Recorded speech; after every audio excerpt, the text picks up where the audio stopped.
Hey, everybody. This is the Family Movie Night podcast. My name is Nathan Martin, and in honor of us talking about today's film, Pete's Dragon, I want to ask my wonderful co-host here, Donnie. Donnie, what magical creature would you have with you at all times if you could? Well, I mean, obviously the best answer in my mind, there's actually technically two. Okay. One scares me and probably would eventually attack me, but the other one is just adorable. I'd go with like a mantar because I think those are really cool. But I feel What is like a mantar? That's the thing. Isn't that the horse bull with the feet of a person? There's two. There's a centaur, which is a man and a horse. Oh. There's a minotaur, which is a man and a bull. And then there's a manticore, which is like a bull body with like a scorpion tail and dragon wings or something. So let's go with the horse in the leg. Okay, centaur. Okay. So it was something with an R. I like that. End. Or it would. You want to be one or have one? I want to have one primarily because maybe it could teach me things like how to like run better on 4 legs or 2 in case of emergency. I can't unpack any of that. Okay, let's see. Sawyer, magical creature. What are you going to be? I'm going to go with. Yeah, I'm going to go and I'm going to channel the Harry Potter franchise, and I'm going to go with a hippogriff. Okay. Which is the horse eagle hybrid that he rides in The Prisoner of Azkaban, and it's named Buckbeak. Buckbeak. Yep. And don't try me with the Harry Potter stuff. I will say, if I had to have a Harry Potter magical creature, I'd want one of those thestrals, which are the invisible horses that you can only see if like you've like witnessed a death, which is like crazy dark and grim. And I'm going, I don't know, like maybe I have a thestral with me right now. It's right there, and I don't know yet. So maybe that's possible. Heidi, good to have you on the podcast again here, regular hosting with us now. What is your answer? Man, I'm going to be so basic and say I would choose a unicorn because I could ride him. So it's kind of practical, but also I could like play with him and he'd be super legit because he's a unicorn.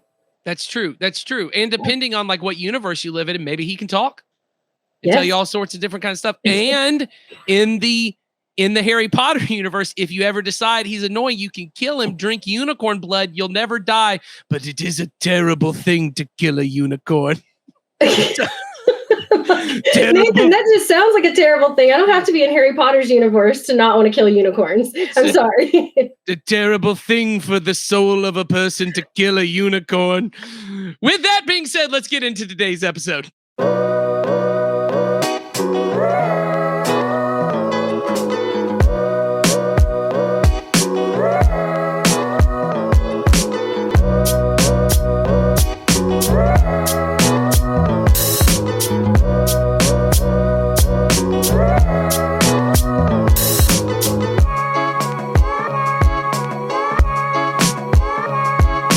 Well, welcome officially to the Family Movie Night podcast, where we want to help your family have better conversations around the content you consume. And as you already heard me say earlier, we are talking about the 2016 film Pete's Dragon, which is just a movie I have loved since I first watched it. Not the 1977 film, which is kind of nightmarish in its cartoon live action blending that I saw when I was a kid and couldn't get past it. This movie is full of wonder and beauty, and I think your family's going to love it. But before we get into talking about that, Donnie, why don't you tell everybody what we do on this podcast? Absolutely. So on this podcast, we encourage every family at Community Christian Church to have a monthly movie night to help you and your children build some memories, start conversations that matter. And the goal of our family ministry is to help you raise your children to love Jesus and his way of life above all other things. And we know that critical to that is for you to have a routine, regular time of connection and some shared experiences that help you build stronger relationships. And movie nights are a great opportunity to do that because movies are not only an easy way to share laughter and joy together and even fear and sadness in a safe environment, but they also give us a chance to talk about what matters most to us in a way that's meaningful and memorable to our children. And on this podcast, we want to not only recommend some movies that you can watch on a monthly movie night, but give you some ideas of meaningful conversations that you can have with your children during or after the movie time. And we want to remind you to like this video and subscribe to our YouTube channel and follow us on Facebook. If you're a parent who calls Community Christian your home, we have a lot more helpful stuff for you on our parent Facebook group. All you have to do is go to Community Christian Church's Facebook page and click on the tab that says Groups, and you'll find the Community Kids Parent tab. And if you click Join Group, you'll get regular updates about events for your family and all around the church, as well as articles, videos, and content that will help you and encourage and inspire you as a parent as you raise your children to love Jesus. We would love to see you over there. And as always, we have to say this is not another thing that you need to add to your list of things you feel guilty about not doing as a parent. This really is supposed to be a way for you to make it easier for you and your kids to enjoy being together so you can build memories and have conversations that matter. So throughout our conversation today, just kind of remember, we want to keep it fun, and we really want to help you find ways to have meaningful conversations that'll help your kids love Jesus and his way of life even more. Well, let's get into this film. This is Pete's Dragon, the 2016 version. This was kind of at the beginning of the Disney, we're going to go back and remake all our old movies and try and give them a new spin. And this is really, to me, kind of the turning point for that, for those of you who care about this business side of things.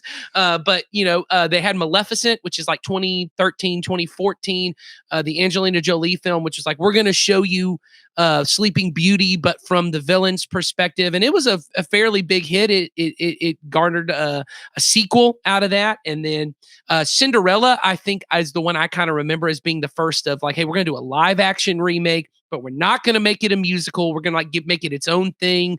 There's a lot of time spent with like the mother before she dies. There's like a whole element to the story that's not in there.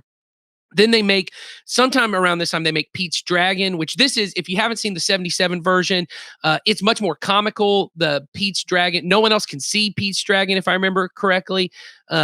Only Pete can, and he's a cartoon. This one is more of a Spielbergian kind of remake. It very much is trying to have the same feel as the like E.T. and Close Encounters of the Third Kind and Jurassic Park. And a lot of people, I feel, have tried to emulate that. And the way they do it is they basically just shot for shot redo that. This is the first movie I've ever seen that actually feels like it could have been done by Steven Spielberg in the early 80s and very much fits in that vein. If you don't know what the movie's about, it's about the adventures of an orphaned boy named Pete and his best friend Elliot, who happens to be a dragon.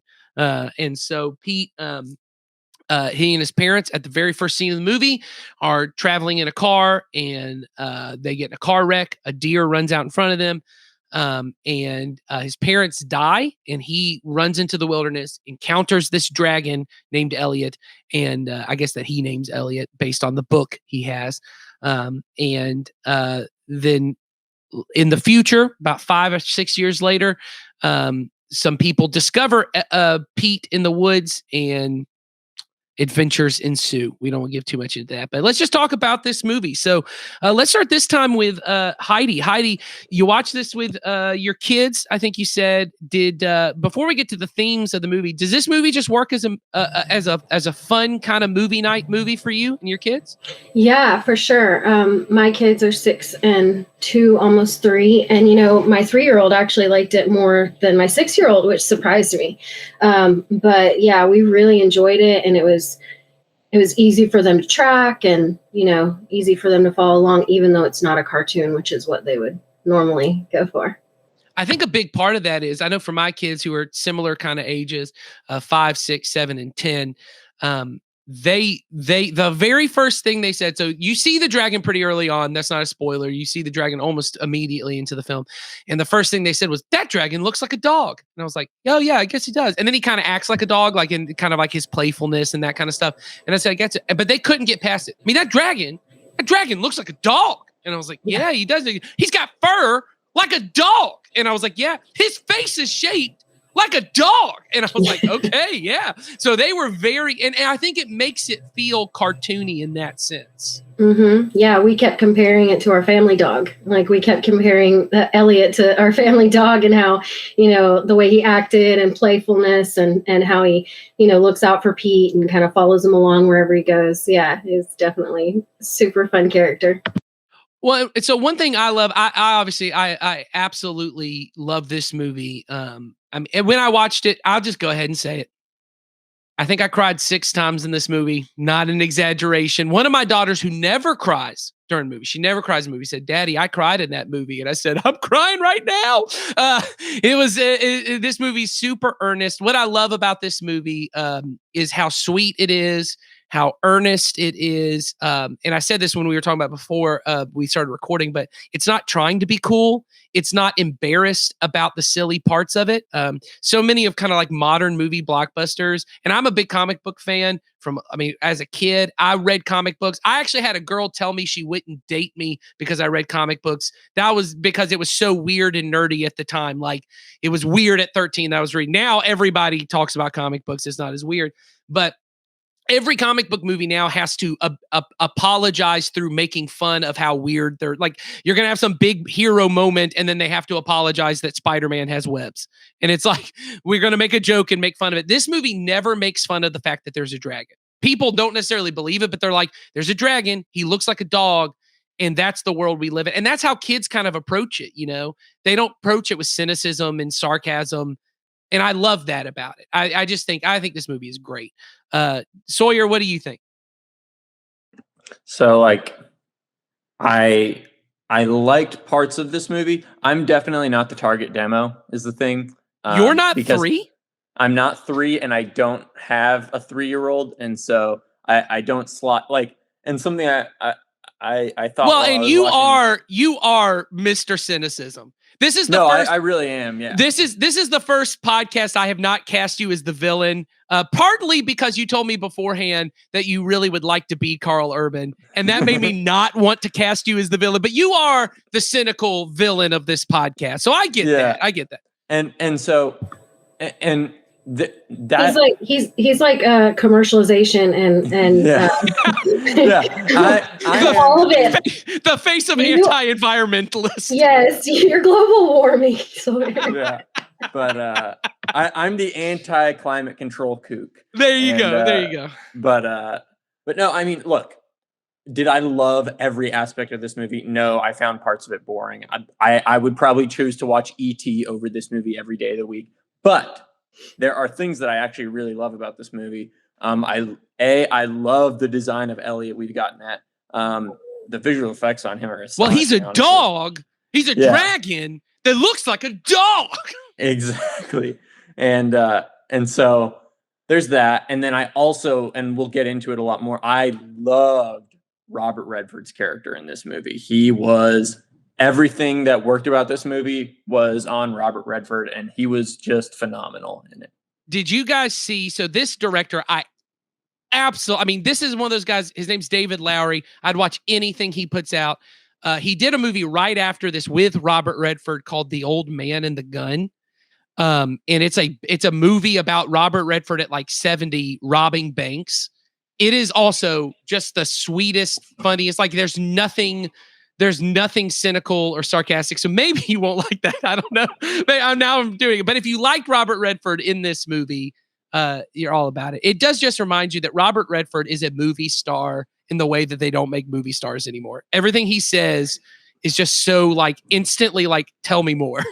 Well, and not to get into too much of the minutia of filmmaking, but just the sheer charisma that an actor like Robert Redford and someone in his caliber brings is you can't dislike it. You are almost required to like Robert Redford. And so it's so great. There is something about him. And I think, the spoilers, I guess, for Captain America, the Winter Soldier, which he's also in, I think there's something that's so charismatic about him that you instantly trust him. They cast him as he's the guy that you instantly trust. You're like, oh, well, if he's saying there's a dragon, of course there's a dragon, which obviously they use against you in the Winter Soldier when it turns out, spoiler alert, that he's the bad guy. But I think that is something about him that really works in this. Donnie, what about you, man? How did you feel when you watched this? I enjoyed it. I tried to watch it with both my kids. My 5-year-old was less interested in it, which I was kind of surprised by, but my 7-year-old was very much into watching the movie, very engaged by the characters, and asked minimal questions, but they were very engaged throughout the movie. So I definitely think it's probably, in my opinion, probably closer to that 7 and older, between not quite teenager, that would probably enjoy this most. Yeah, I definitely think this fits. This is not a movie. This is a movie that we would say, normally we say like, oh, this movie's only for older kids and it's because of whatever content's in it. This is a movie I'd say is not for much older kids, just because I do think what it's about is really about, it's not even like a coming of age story of like, I'm becoming an adult. It really is about what it feels like to be that little and the world to be a place that's still full of wonder, but is also a little scary at times. And that you're trying to figure out like, where do I belong with my family, with other people? So I'd agree. I think this is a movie, and I do think maybe this is going to be one of ours that's a little more divided. It may not be for everyone. It may be, it's a slower paced movie. I'll just say that they don't make movies for kids these days that are quite as slow as this. But I think if Melody, Donnie's daughter, and Abel, Heidi's son, kind of get it. If you're vibing with it pretty early on, I think your kids are going to be into it the whole time. Definitely.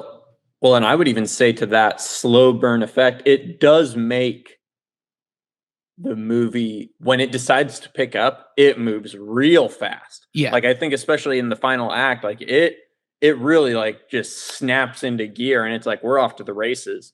And it was very effective in that way. Well, and I think you mentioned it being like E.T., and I do think it's similar to E.T., but I think the difference with it in E.T. is a movie that begins with this broken family, and then he meets E.T., and like the middle hour of the movie is like the adventures they go on, and then there's the stuff at the end. This movie begins with him already being friends with E.T., and then completely separates them for the middle hour of the movie. Like they don't really have anything to do with each other. And it really becomes about, can he get into this family? And it really becomes about family. And I think there's something in that that is really powerful. And I'll say my kids certainly related to. I think they very much were just in tune with it from the beginning. I think regardless, all of us would say, whether it's quite the exciting movies, some of the other ones, this is one of the most beautiful movies. And I just mean the way it looks, the way it's shot. Like you want to go live in I will say New Zealand hasn't looked this good since the Lord of the Rings films. People don't even know that this movie is not based in New Zealand, but they did shoot it in New Zealand. And it looks like I want to live in those woods. That is a beautiful, just absolutely beautiful. So what were you going to say, Heidi? Oh, earlier when you were talking about would you survive? How long would you survive in the woods with a dragon? And I was like, well, those woods, that tree, I'm down. Like yes. I would be all for it. It would be exactly what you were describing, the Robert Frost, like go into nature and I'd be living my best life. Yes, exactly. So let's go ahead and get into what kind of conversations you can have with your kids. There's a lot of stuff in here. And I think one of the ones we talked about pretty early on, which I think is really maybe the heaviest theme in this movie, is probably tied. There's probably two that are big, but one of them that's huge is this idea, and the way Donnie kind of phrased it was the balance of kind of like faith and trust, but also I think this idea of the power of wonder. This is a movie that really kind of utilizes, I think it's Matt Patches is the film critic who first kind of coined the term Spielberg face, where you have characters looking at something and they have this face of awe and wonder. Like in Jurassic Park when they first see the dinosaurs, or in E.T. when they see the spaceship, or Close Encounters when they see the spaceship. Like these kind of moments where you're feeling what the character's feeling just by looking at their face when they see this wonderful thing. This movie is made for that, because every character when they see the dragon is just awe and wonder. And really the kind of tightrope that is kind of being walked among most of the characters is there are characters that straight up from the beginning, right? There's the Robert Redford character who's an old man at this point and says that he had this encounter with the dragon in the woods like 30 years ago.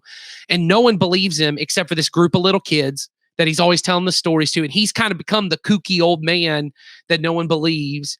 And then you've got these kind of more hardened characters, Bryce Dallas Howard, who's his daughter in the movie. She really doesn't believe it. She thinks these woods are just woods and it's our job to take care of them, but whatever. Then you have like the Carl Urban character who doesn't believe in the dragon until he does, and then decides I have to destroy this dragon, right? I have to control this dragon.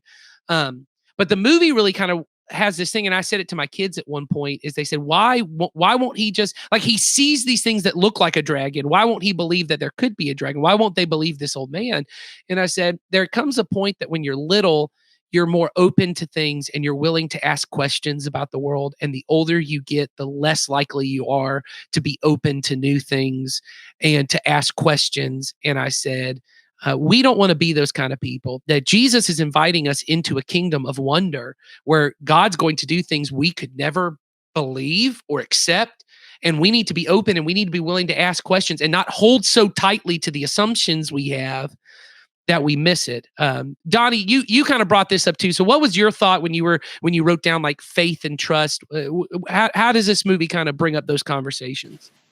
Yeah. So like part of that came from, of course, watching like Pete and Elliot's relationship trying to slowly grow.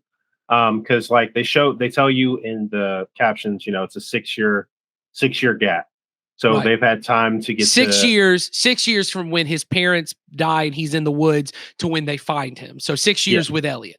Yeah. And so he's been there with Elliot for this period of time, but you find there's so much trust between the two. And you think a lot of times, like, as far as like as an adult, as we get older, we become less trusting.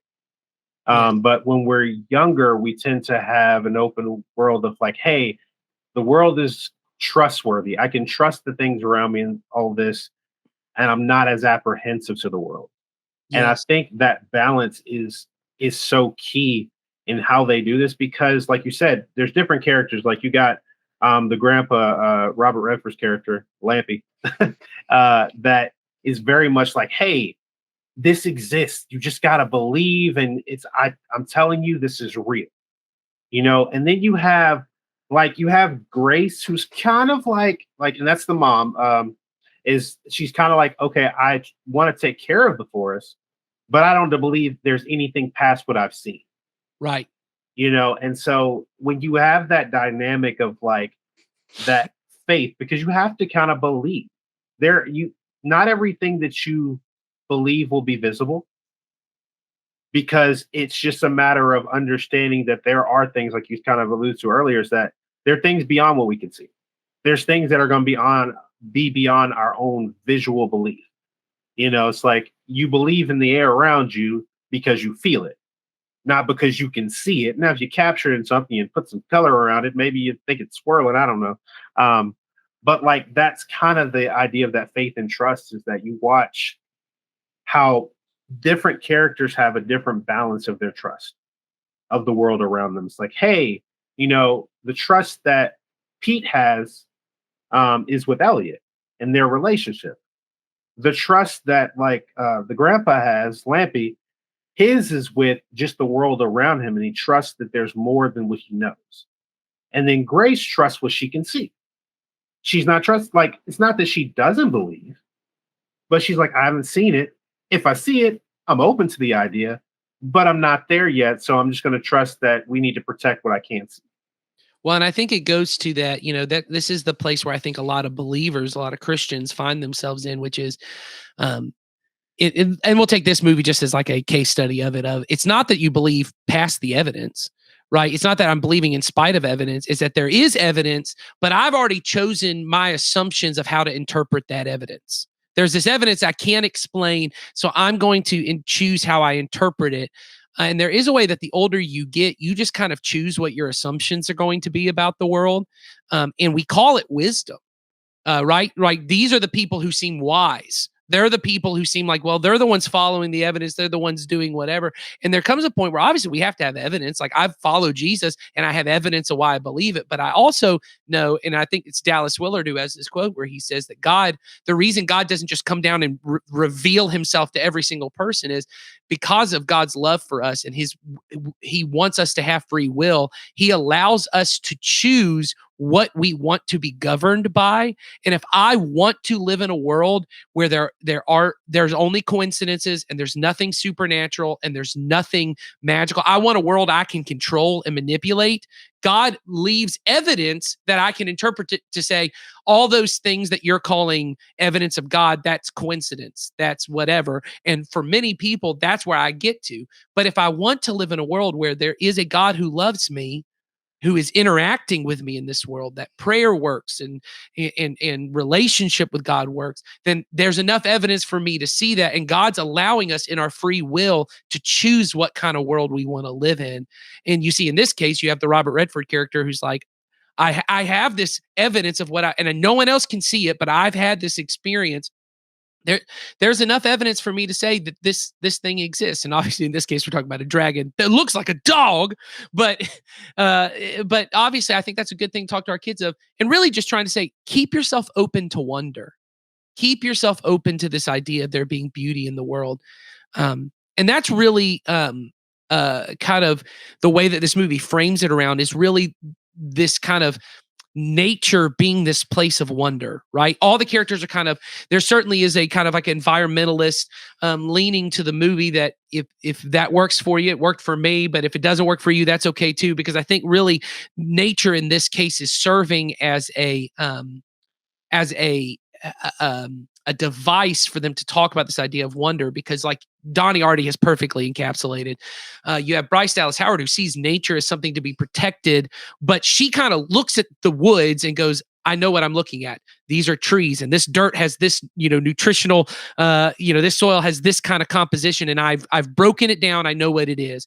And then you have the Carl Urban character, our villain, who is from this logging company, and he goes, when I look at the woods, what I see is this is something I'm meant to control, and that I'm supposed to extract everything I can for my purposes. That to the point when he sees a dragon that looks like a dog, his first thought is not, oh, this is amazing. What do I like? I have so many questions. His first thing is, let's go hunt it. Like, let's go capture it because I know what to do with this. How would you know what to do with a dragon? You've never seen one before, because this is how I approach the world. What were you going to say, Heidi? I think his first thought was actually that the dragon looked like a dog, and that's why he thinks he can control him. So maybe that's what it is. Correct? Yes. He said, sit, dragon. Yeah. But no, I think you're right. I think he's chasing down this idea of that this thing can be controlled. And so what my daughters asked about that, and I said, in the first pages of the Bible, God says he puts us here to rule over creation. And the word he is used for it is we are to have dominion over it, which really is this idea of to cultivate it, to care for it. Because he puts us in a garden, right? It's this idea of like gardening, that I am going to it is going to produce things that I can use. And so sometimes I got to cut the tree down, and there are things I got to use and harvest and all these kind of things. But the goal of it was always to care for it, to produce and multiply, right? That this would be the idea, and to care for creation, that it's a gift God has given us. But there is a way that many of us, and most of my life, I kind of looked at it as, because I have dominion over it, I am to dominate it. I am to extract as much as I can, get as much as I can, and who cares what happens to the planet from that point on, because it's here for me to do whatever I want. And I think there's something to that God calls us to care, and that Elliot in this universe, the animals that God has created are also there for me to care for. That's a part. And I think that's something kids can really, because kids just inherently, they see a tree and they don't see, look what I could make with that tree. They look at a tree and go, that's cool. I want to climb that. I want to be a part of that. I want to be involved. And I think that's a cool thing to be able to talk to our kids about. Did you guys pick up on any of that as well? Yeah, I think too sorry. No, I mean, I was just going to say, like, something that I love about the character of Pete is his reluctancy to rejoin civilization is very grounded in that desire to stay connected to the earth is the thing. you know, I kind of wish the movie would have tugged on this thread a little more, but he feels responsible for Elliot is the thing. He almost feels like a protector for Elliot because he feels responsible when Karl Urban comes a hunting. And I love that arc. And I just wish they would have tugged that thread a little more than they did. Well, I think it's definitely there because I think you feel, and once again, you talk about E.T. at one point, and we'll get to this in a little bit when we talk about the theme of kind of community and family, but there is this moment where Elliot, even himself, comes to life when he's near people, that he has to be near people. And my wife and I looked at each other because we love E.T. and there's the famous, "You're killing him, stop it," and Elliot in that, who's the boy, cares so much for E.T. And I think that's all over, is that Pete really sees it as, like you said, I need to step in and care for this, that we feel that, right? It's, once again, Dallas Willard, I think, said of you see tons of humans whenever there are whales that are in trouble, and they go, "We got to go save those whales." But you've never seen a bunch of whales get together and go, "A little girl just fell in a well. We got to go get that little girl," because God put us here to care for creation. It wasn't creation's job to care for us, that God wants us to rule over it. And I think I think kids are more in touch with that. Donnie, Heidi, have either of y'all seen that to be true with your kids, that they just seem more in tune with kind of the wonder of the world and nature and all of that? Oh, absolutely. Yeah, definitely for mine too. And they look at everything like families. They group all, like if they see a worm when it rains and the earthworms come out, they're like, "Oh, where's its mommy and daddy?" Or if it's a big one, "Where are the babies?" I'm like, "Oh," because it's just that's the way that their mind processes these things, that these, animals are more like us than not. Whereas as adults, we think the animals are nothing like us. And, we are much more evolved and all that.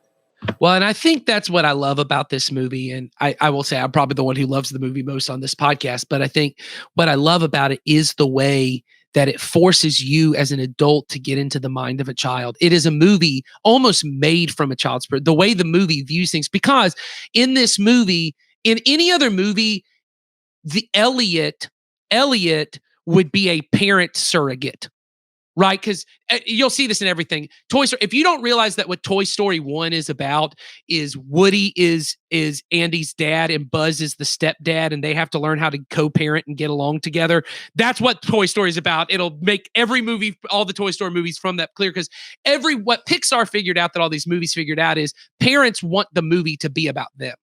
The parents want to go and be able for the movie to be about them. This is a movie that isn't about the parents. It's from the perspective of the kid. Because in any movie, Elliot's the, whatever you want to say, foster adoptive parent who then helps them get to a human family and goes off and dies in the wilderness, or, dies trying to save Pete, because that's what the parent is supposed to do. In this movie, Elliot finds a family because Elliot's a kid too.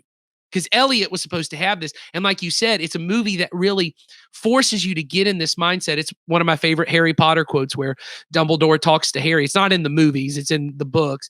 But he says, the greatest crime, he goes, is for adults to assume that children can think like adults. And he said, what's worse is when adults forget what it was like to be young.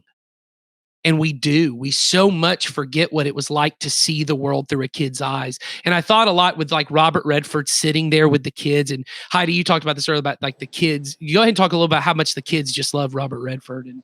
Yeah, well, his audience keeps adapting and changing over the years, but it's always sort of the same. The dad talks about he was once a kid listening to his stories.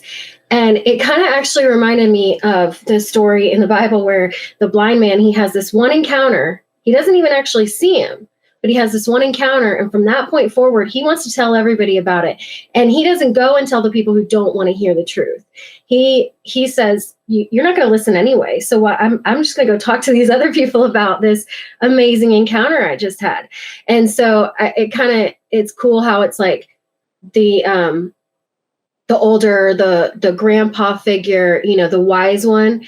And then also the child, the main character of Pete, are the two that they see reality more than anybody else in the film, Yeah. So I think that's really cool that that it kind of brings those two sides of it. He's kind of gotten to the end of his life where he's like, no, this is what's real. This is what you guys need to know about it, because it's incredible.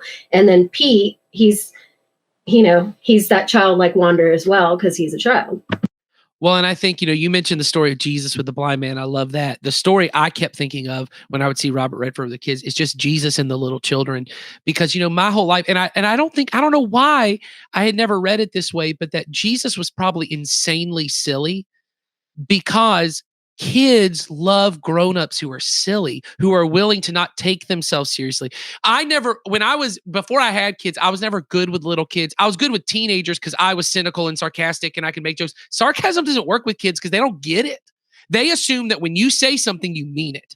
And they don't understand a word where you don't, but they love it and so I was watching this show, The Chosen, which I'm not like, my wife and I used to make fun of Christian TV shows. This show is actually really well done, really powerful. We've talked about it here before, but there's an episode where Jesus is just hanging out with little kids. He's camped out and these kids come to see him and he's just silly with them and he's playing their games. And that's what play is entering into the reality of a kid. That when one of my daughters comes up and they hand a cup to me and there's nothing in it, and they go, "Here's your drink, sir," for me to look at it and go, "Okay, great," which I have done sometimes, but I get an opportunity. They're inviting me into their reality, which is, this is water.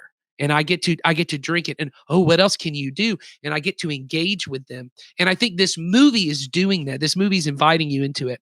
And one of the ways, as you said, and this is where I want to get to kind of at the end, this is the other big theme, is the importance of why we were made to live together. Why you can't just be, I should have looked it up. We were talking whether it's Frost or Longfellow or whoever it is. Whitman, one of those guys who was like, I went to the wilderness to really live. This idea of going off into isolation in nature, and that's where real life is, me alone.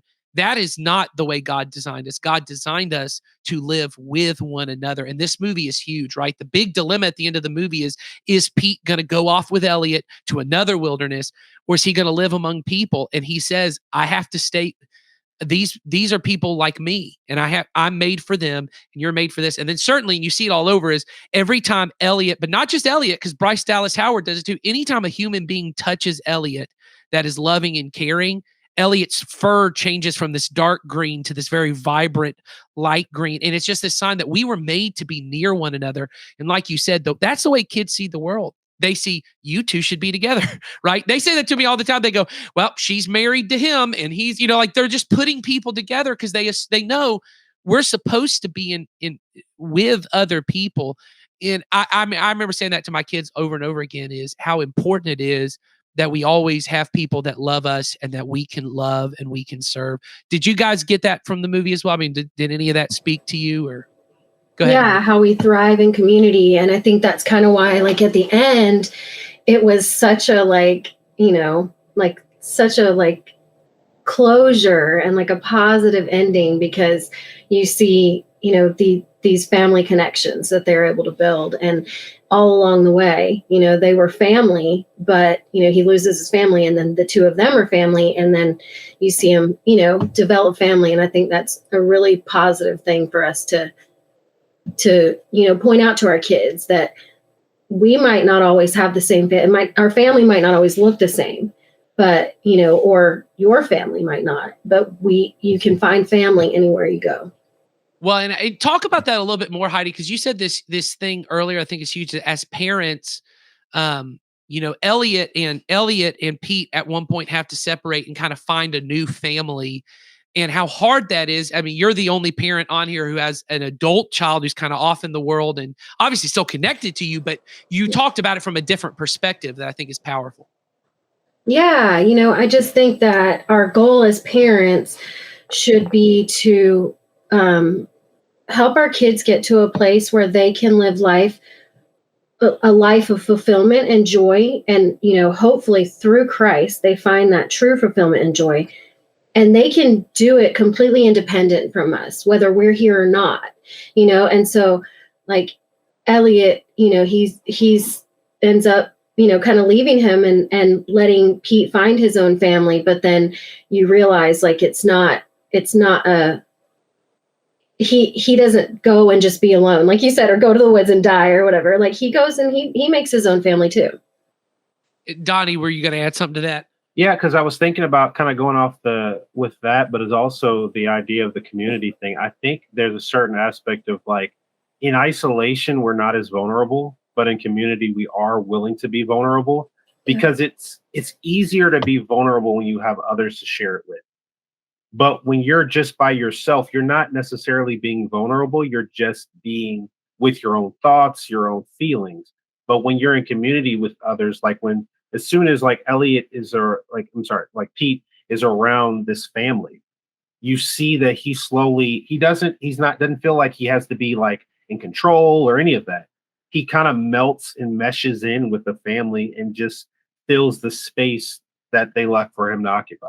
And I'm already emotional, so I'm going to try not to cry because as you were talking there, Donnie, it just reminded me of one of the most beautiful parts of the movie, which is the reason the dragon is named Elliot is because he has this book that's called Elliot Gets Lost. And there's a part where Pete at a young age is able to read, but not very well. So he's kind of like, that's the beginning of the movie, he's reading. So he kind of knows the story, but like all little kids, he doesn't remember it exactly right. And then there's a scene where the family actually has the same book and the dad starts reading the book and it's really about how Elliot gets found again. And Pete goes, that's not the way I tell the story. And then the dad said, oh, okay, well, you can tell it. Because what Pete is saying is my story is that Elliot is lost. And the dad's like, but the real story was that Elliot is found and he gets to have a family. And I just thought I think a lot for my kids. And I think that was the moment one of my daughters was crying, was this idea that you have a story you tell yourself. And my story is I'm lost and that I'm unlovable and that no one could ever care for me. But you just weren't reading the story. It's not even a different story. You just didn't know how to read the story. And the real story is you're lovable and you're valuable and you have worth. And I mean, I was like, watching it because I don't actually cry out loud, but my kids will come over and go, Daddy, oh, he's crying again. Oh, he's crying because I got tears streaking down my face. So, all right, Heidi, what were you going to say? Back to Donnie's point. It's kind of, it's kind of cool because, he talked about isolation and that's what Elliot was, and so he would have never known what the story really was, if he hadn't have been driven out of isolation or pulled from isolation. And, especially with the pandemic and things like that, like I was reading statistics about how isolated kids feel right now and how, depression is skyrocketing in all age groups and stuff. And that can be really scary. But I think that we can, like this movie kind of models or whatever, is that we can find family, find a community to connect with. And it doesn't have to be our, biological family or, it doesn't have to be the friends that we've had for this many years. Like we can create our own little family in whatever circumstances and whatever, phase of life that we're in for ourselves and for our kids, so that we have this, kind of reflection of what is our story? What are the things we're telling ourselves? What are the things that we are telling as truth to our kids, And I think that that's huge to help us to, clear up those misconceptions that we have about ourselves and about others in the world around us.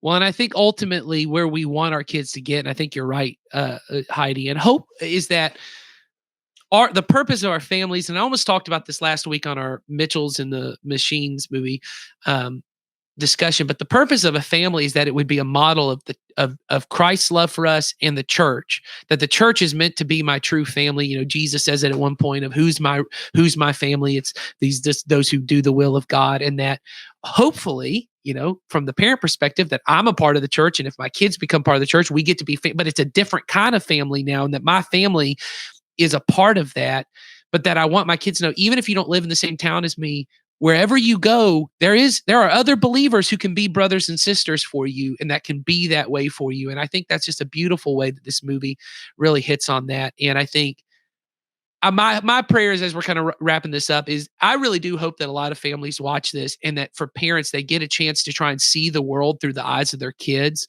and not with the cold, dead heart of Sawyer and his cynicism and sarcasm. Sawyer, is your cold, dead robot heart beating it all? Oh yes, and here's the thing: It was beating. He's gonna go find some trees to cut down after the podcast. Yeah, exactly. I was very much enjoying all the woodwork that was going on in this movie. True. Okay. Well, hey, we really do appreciate everyone taking the time to watch this. We hope that it inspires you, whether you choose this movie or one of the other movies we talked about, or you find another movie to watch, because the goal of this is that you would just build memories with your kids and you would start conversations that help them to love Jesus and his way of life even more. So we hope you do that, and we are praying for you as you do.